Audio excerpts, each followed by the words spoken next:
Peddapuram ADB రోడ్లో గల భారతీయ విద్యా భవన్ స్కూల్ మొదటి వార్షికోత్సవం అత్యంత వైభవంగా జరిగింది. ఈ కార్యక్రమానికి ముఖ్య అతిథులుగా సిబిఐ మాజీ జాయింట్ డైరెక్టర్ వివి లక్ష్మీనారాయణ, ఎమ్మెల్యే నిమ్మకాయల చినరాజప్పలు ముఖ్య అతిథిగా విచ్చేసి విద్యార్థుల తల్లిదండ్రులను ఉద్దేశించి ప్రసంగించారు. ఈ కార్యక్రమంలో గజల్ శ్రీనివాసరావు, మాజీ మున్సిపల్ చైర్మన్ రాజా సూరిబాబురాజు, విశ్వనాథ్ రాజు, రఘుపతి రాజు హాజరయ్యారు. ఈ సందర్భంగా పాఠశాల విద్యార్థులు ప్రదర్శించిన సాంస్కృతిక కార్యక్రమాలు ఆకట్టుకున్నాయి.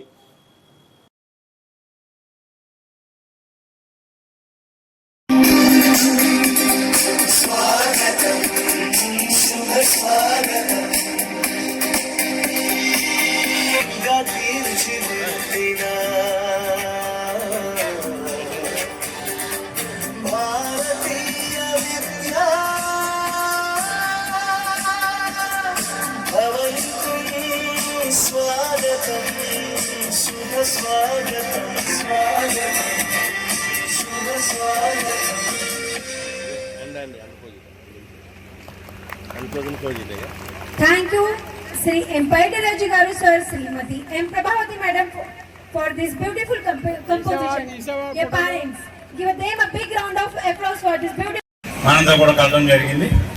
మరి ఈ కార్యక్రమం అయితే చాలా సంతోషంగా ఉంది. పెద్దలందరూ కూడా వచ్చారు, అన్ని ప్రాంతాల నుంచి కూడా వచ్చారు. మరి ఈ కార్యక్రమం వచ్చినప్పటికి మా పెద్దాపురంలో మరి ఇలాంటి స్కూల్స్ అన్ని కూడా ఎన్నో స్కూల్స్ ఉన్నాయి. కానీ భారతీయ విద్యాభవన్ కూడా మనం రావడం చాలా మంచిది అనిపిస్తుంది. ఎందుకంటే చాలా ఇది ఎన్నో శాఖలుగా అప్పుడు 1833 స్టాప్ చేసినటువంటి భారతీయ విద్యాభవన్ 20 శాఖలుగా ఏర్పాటు చేసి ఈస్ట్ వెస్ట్లో కూడా ఇప్పటికే 8-10 మరి స్కూల్స్ కూడా ఉన్నాయి. అన్నీ కూడా మంచి స్టాండర్డ్స్ వచ్చి క్రమశిక్షణతో మరి నడిపించే స్కూల్ ఇవన్నీ కూడా మరి విశ్వనాథరాజు గారు ఆయన సేవాభావంతో ఆనందరాజు గారి ఫౌండేషన్ కూడా నడిపిస్తూ ఉన్నారు. మరి విశ్వనాథరాజు గారు కూడా అనేక సేవాభావాలు చేస్తున్నారు. ఇది ప్రాఫిట్ కోసం కాదు ఈ స్కూల్ నడిపిస్తుంటారు, సేవాభావంతో ఈ స్కూల్ నడిపిస్తున్నారు కనుక ఆయన ఒకసారి అభినందించు. మరి ఆనందరాజు గారు జ్ఞాపకార్థం మరి ఇంకా అన్ని స్కూల్ స్థాపించి ఇంకా మంచి స్టాండర్డ్ తోటి ఇంకా చేయాలని చెప్పి కోరుకుంటూ సంవత్సరం జరిగిపోయింది. ఈ భారతీయ విద్యాభవన్ ఈ బ్రాంచ్కి నన్ను ఆనరీ చైర్మన్గా ఉండమని విశ్వనాథరాజు గారు అడిగినప్పుడు ఖచ్చితంగా నాకున్న అనుభవంతో ఎప్పుడు కూడా దేశాన్ని ముందుకు తీసుకెళ్లే వాళ్ళు పిల్లలే అన్న ఉద్దేశంతో ఉన్న పిల్లలు గనక చదువుకుంటే వాళ్ళ ఆలోచనలు కూడా చాలా విశాలవంతంగా ఉంటాయన్న ఉద్దేశంతో ఇక్కడ ఈ స్కూల్ స్టార్ట్ చేయడం జరిగింది. ముఖ్యంగా ఈరోజు ఈ కార్యక్రమానికి వచ్చిన మాజీ డిప్యూటీ చీఫ్ మినిస్టర్ గారు, హోంమంత్రి గారు, ఈ ప్రాంతపు ఎమ్మెల్యే శ్రీ చినరాజప్ప గారు కూడా ఈ కార్యక్రమానికి రావడం అన్నది చాలా గొప్ప విషయం. ఆయన ఎప్పుడు కూడా ఈ ప్రాంతం అభివృద్ధి చెందాలని, ఈ ప్రాంతంలో పిల్లలకు చక్కని విద్య అందించాలని చెప్పి ఎప్పుడూ కోరుతుంటారు.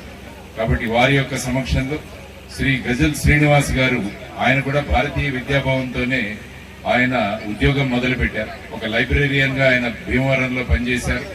ఆయన కూడా ఈ కార్యక్రమానికి ముఖ్య అతిథిగా రావడం, ఆ తర్వాత సూరిబాబురాజు గారు, కార్యక్రమానికి విచ్చేసిన అనేక మంది పెద్దలు, శ్రీనివాస్ గారు, వారందరికీ కూడా స్వాగతం పలుకుతూ ఈరోజు పిల్లలు చక్కని కార్యక్రమాన్ని ఇక్కడ ప్రదర్శిస్తున్నారు. వారంతా ఇప్పుడు కేవలం 79 మంది మాత్రంతో పాటే మొదలుపెట్టిన ఈ యజ్ఞం ఏదైతే ఉందో అది ఇంకా భావి తరాల్లో ఇంకా ముందుకు వెళ్లాలని నేను మనస్ఫూర్తిగా కోరుకుంటున్నాను. ఎందుకంటే ఏదైనా చిన్న కార్యక్రమం కూడా, ఏదైనా ఒక ప్రహసనం కూడా తక్కువ సంఖ్యతోనే మొదలవుతుంది. మహాత్మా గాంధీ గారు దండి సత్యాగ్రహం ప్రారంభించినప్పుడు ఆయనతో పాటు 72 మంది మాత్రమే ఉన్నారు. కానీ దండి సత్యాగ్రహం పూర్తి అయ్యేసరికి సుమారుగా 6 లక్షల మంది ఆయనతో కలిశారు. కాబట్టి ఈ విధంగా 79 మంది పిల్లలతో ప్రారంభమైన ఈ భారతీయ విద్యాభవన్ ఇంకా ఎంతో మందిని ఆకర్షించాలని, ఈ పరిసర ప్రాంతంలో ఉన్న వారందరూ కూడా ఈ స్కూల్ యొక్క లాభాన్ని, ఎందుకంటే మున్షి గారు ఒక గొప్ప ఉద్దేశంతో ఈ స్కూల్ ని స్టార్ట్ చేశారు. కాబట్టి వారి ఆశయాలను ముందుకు తీసుకెళ్తూ ప్రతి ఒక్కరూ కూడా ఇక్కడ భారతీయ విలువలను పెంపొందించే విధంగా పిల్లలను తయారు చేస్తామని మేమందరం కూడా కంకణబద్ధులై ఉన్నాం. భారతీయ విలువలు ఏంటంటే మాతృదేవోభవ, పితృదేవోభవ, ఆచార్య దేవోభవ, అతిథి దేవోభవ.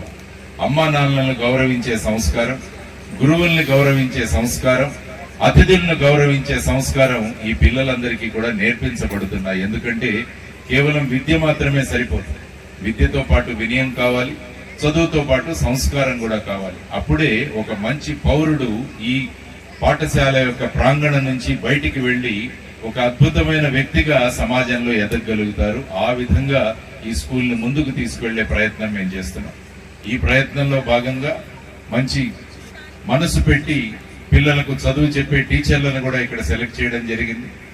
ఈ కొద్ది కాలంలోనే పిల్లల్లో చాలా మార్పులు వచ్చాయని చెప్పి వారు చెప్పడం జరిగింది, నేను చూడడం కూడా జరిగింది.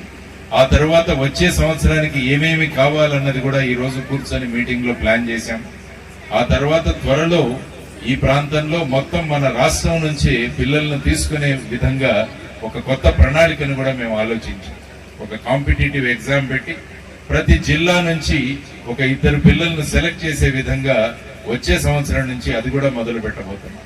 అందువల్ల ఇక్కడ పిల్లలకు కేవలం చదువు మాత్రమే కాదు, వాటితో పాటు అనేక విషయాలు, కళలు కావచ్చు, సంస్కృతి కావచ్చు, ఆ తర్వాత వాళ్ళ స్విమ్మింగ్ పూల్ కావచ్చు, స్కేటింగ్ కావచ్చు, తర్వాత గేమ్స్ అండ్ స్పోర్ట్స్ కావచ్చు, ఇవన్నీ కూడా ఇక్కడ నేర్పించబడతాయి.